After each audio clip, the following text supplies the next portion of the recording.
Christina, how are you doing today? Good. How are you? Great. Really excited to get to talk to you.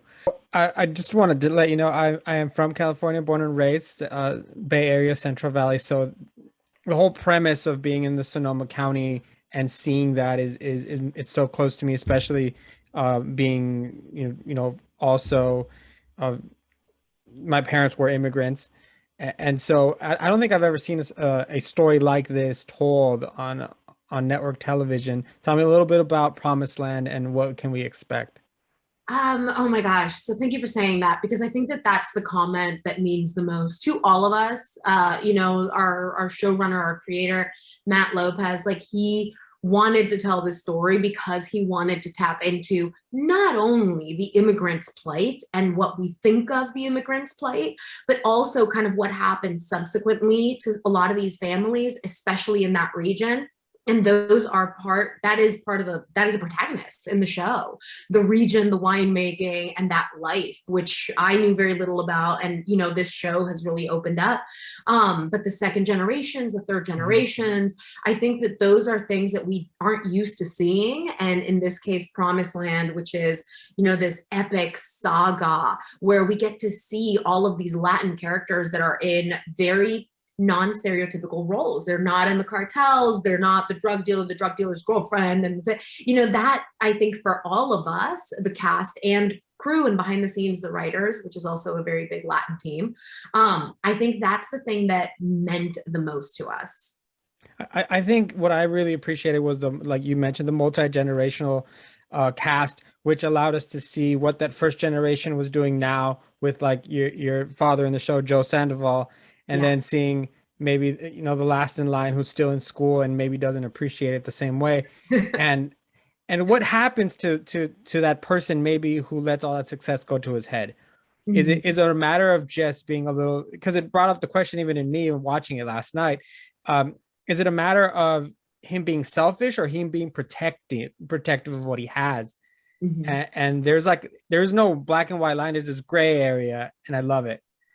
I'm so happy you said that. Honestly, I think that the family dynamic allows us to really explore that in a way that is full of different colors, and for us to be able to see, okay, well, most people emigrate for whatever reason from where they're from, and I can only speak from personal experience, but in order to craft a better life and provide their family and their kids with opportunities that they never had or privileges that they never had, or avoid some of the obstacles that they had.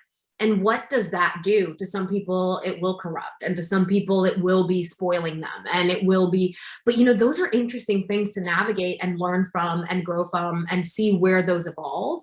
I think the biggest thing, and I try to advocate for this as much as possible within even our small ensemble of cast and family, is that there is such beauty of diversity of thought and perspective. These characters are not all the same. They do not share the same point of view. And that's the real diversity we need to, tackle, is the diversity of perspectives and thought, because that's what we're not used to seeing. Hmm. Absolutely. Now, tell me a little bit about Veronica and where we find her. I know she immediately gets into, this very, very sticky situation. Maybe a little bit more of her background, of her uprooting that you can tell me to kind of set up the character. Yeah. So Veronica is the eldest, and I think she feels that very profoundly, the sense of duty and of responsibility towards her family. Stanford, MBA, she's highly accomplished. I think she fought very much to be worthy of the position of privilege that she had. But at the same time, that made her a little bit unaware of what it is that she really wants. There's so much of what she should be doing, that maybe she never questioned whether that's what she wanted to be doing in the first place, and if that's the way she wanted to go about it. And I think that that is one of the beautiful things about having a show versus a feature sometimes, is that you get to explore those things with the character, and it's not just a very simple closed arc, but we all in this search for self struggle, and it's not a straight line. And I think that Veronica in particular, she doesn't know her identity. She hasn't found it yet because it's been so determined Mm. by Joe and by the family. And that happens a lot, especially in working families, because you don't necessarily have an option to do things. You do what is necessary to help out the family to progress. And I Yeah. think this is where we find ourselves with Promised Land. Are you from a large family? Not too large, really. Actually, with two brothers, but I mean the cousins and everything spans out. But for a long time, it was everybody needed to put in help for a restaurant, and everybody needed to do their part. And so that's where at first everything gravitated to, until it was like, you know what, this isn't me. Yeah. Although I love doing this, but working for me personally, working with family it always seemed like the most toxic part of life. Like, you love family, you want to Yeah. be with them, but when it comes to a job, when it comes to, Mhm. and I see some of those seeds being planted too Yeah. within the first two episodes, which I'm very excited. I think I like the fact that it's very grounded in a lot of the situations that you find themselves in, and which actually will lead me to my next question, because I'm rambling a little bit, because I mean, I really liked it.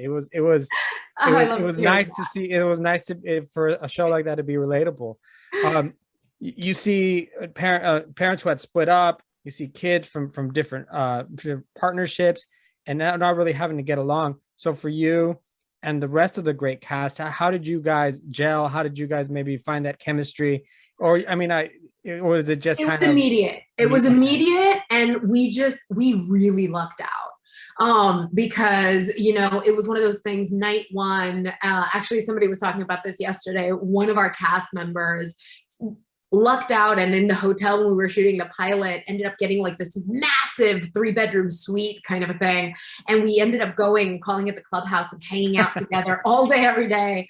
And so the bonding became, I mean, instant and immediate. And I think that the best storytelling, I feel, is always both universal, everybody can relate, and highly personal, where you feel like, oh my God, they tapped into something that I know nobody else could know. And that's something that I gravitated towards, and find all of us can pinpoint. Every one of us is like, oh wow, this reminds me of my family, this reminds me of my journey, or my parents' journey, or their plights coming to this country, or it's like everyone connects, and everyone feels like there's a common thread for all of it. So I think that was instant, and we all tapped into those sides of us, of siblings and family, and blended all together. Good. That's really good to hear. Especially because at first I'm like, man, I gotta try to keep track. Whose mom is that? Whose dad is that? What's going on? But it's great, because now as you put it all together, it lays the foundation for some of the storytelling, and some of the adversity each of them are gonna have to go through, and loyalties and things like that. I'm like, all right, you know what? This is gonna be spicy. So Oh yeah, I like spicy. I keep yes. saying juicy. I'm like, I need a new word. That spicy is good. I like it. Yeah. I mean, you get some surprises right in the first episode. I mean, we're not going to go ahead and spoil anything. So I'm curious, because I know you're Spaniard, correct? Yeah. So for me, seeing the people go to the vineyards and work, that's almost an everyday thing for me. I live in a migrant town, where a lot of agriculture gets done in Central California. And so I want to know, what have you learned about some of their struggles, about some of their stories, maybe that stuck out to you, and Mhm. that you can share with us. I mean, well, for me, I'm nacida y criada in España, so I'm Spanish, born and raised, and my experience is maybe not the same as some of, the family members of the other cast members and some of the writers.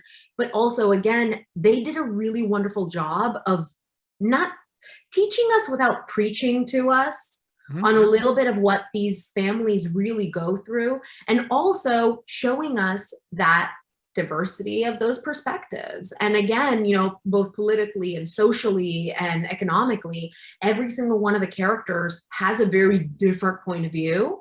To me, that spoke volumes of what they wanted to do, because it wasn't about just checking a box and putting what is stereotypically Latin on TV and making this family, a happenstance of where they're from. This was actually like very crucial to each one of the characters, was that they weren't tapping into those cliches that maybe we're used to seeing Mhm. a lot of the time, because it's a fully fledged family with a lot of diversity even internally. And that is a huge statement, I think, to make to audiences everywhere, and what we're all craving. I know as an audience member, I crave it.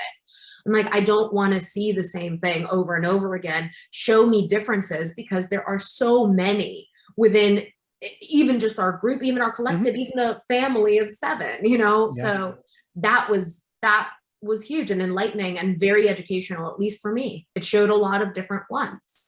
Yeah, and I think it also shows it.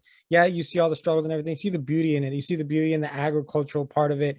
I love the colors. I love the shots, the lighting, a lot of the choices that were made into to really showcasing kind of that side of life. There's a particular scene with John Ortiz where he's going back to his roots, really to kind of find himself, with just the colors and seeing him kind of working a little bit, seeing him working alongside people.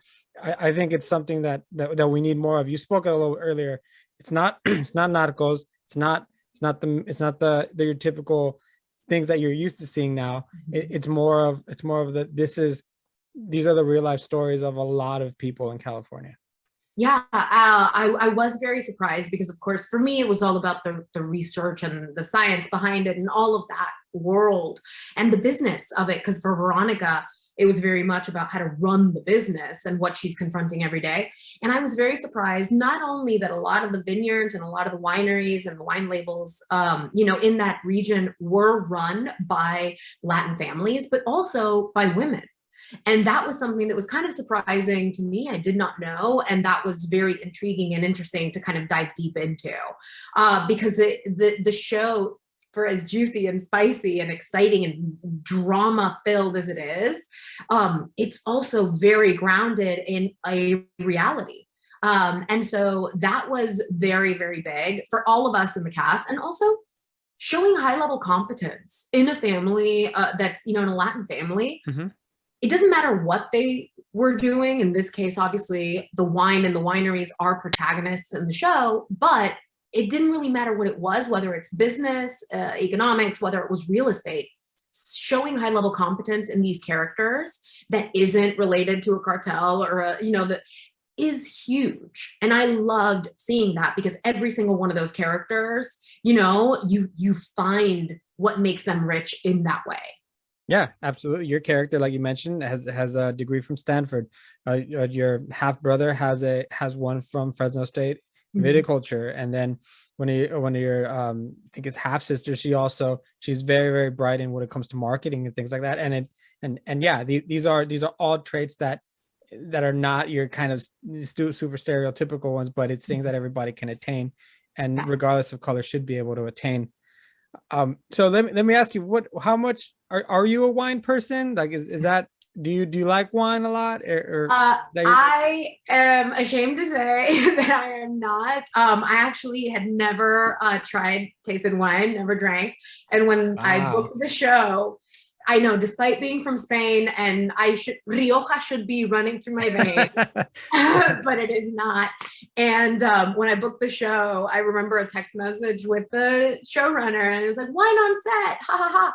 And I just thought, oh my God, I shouldn't tell them in case they recast me. I don't. But yeah, I have learned a lot, and now I am a fan of certain wines. They are dessert wines, Moscatos, most likely, Lillet. But I've learned so much. I mean, it is an entire world. It's not a product. The making of a wine, of running the winery, the farming behind it, the agriculture, it's a whole world to dive into. And I thought it was fascinating. Yeah. You obviously, when you get into it, you obviously are going to start with the sweeter wines.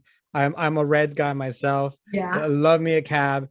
But it also depends on what you're eating, because they're supposed to complement themselves very, very well. The only issue is that once you get into it, you want a better bottle, and it's just more expensive, and you're just like, oh.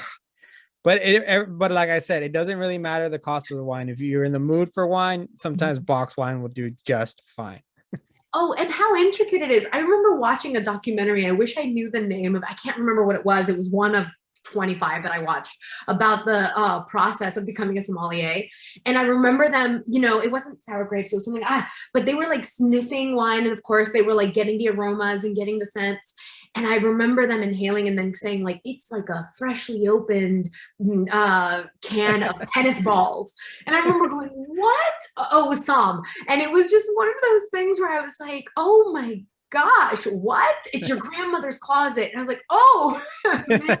It was brilliant. It's so interesting. The first time I saw a sommelier gargle wine, it was just the weirdest thing to me. I was like, what are they doing? And then I was like, now I understand. I don't do it myself because I'm not trying to find, you know, a openly, you know, a batch of tennis balls, but you know, it's like you said, it's a beautiful art form that involves, you know, nature and chemistry. And I'm glad that you're able to be a part of it. What is your favorite part about playing Veronica? Oh man, I mean, I hate to say it because it sounds so cliche to say, and I'm all about like breaking all these stereotypes. But man, this casting crew, this group of people put us together. I mean, I think production, it probably regrets having so many family scenes because when we get together, it doesn't even feel like work, and put some food in front of us. And then we're there, you know, it's just, we call ourselves the familia. We have, you know, that is kind of like on location. That's what we tag, familia. We've become so close and we have so much fun. That scenes tend to run a little long because we're just joking around in between, but that is the thing that I take away with me the most. That's good to know. My final question to you from Veronica: what is something you take away from her character that you'd like to or are trying to apply in your life? Oh man, I think the whole work-life balance and feeling overwhelmed. I don't know about you, but especially during COVID, I had a lot of sense of burden, and yet I had nothing to really, you know, like I wouldn't do much during the day, and yet I was like, oh, I have so much to do. I don't know how I'm gonna get it done. She carries herself with a lot more grace, I think, professionally because of that high level competence where she does not doubt her worthiness, which is really nice. She just doubts how she's going to go about it.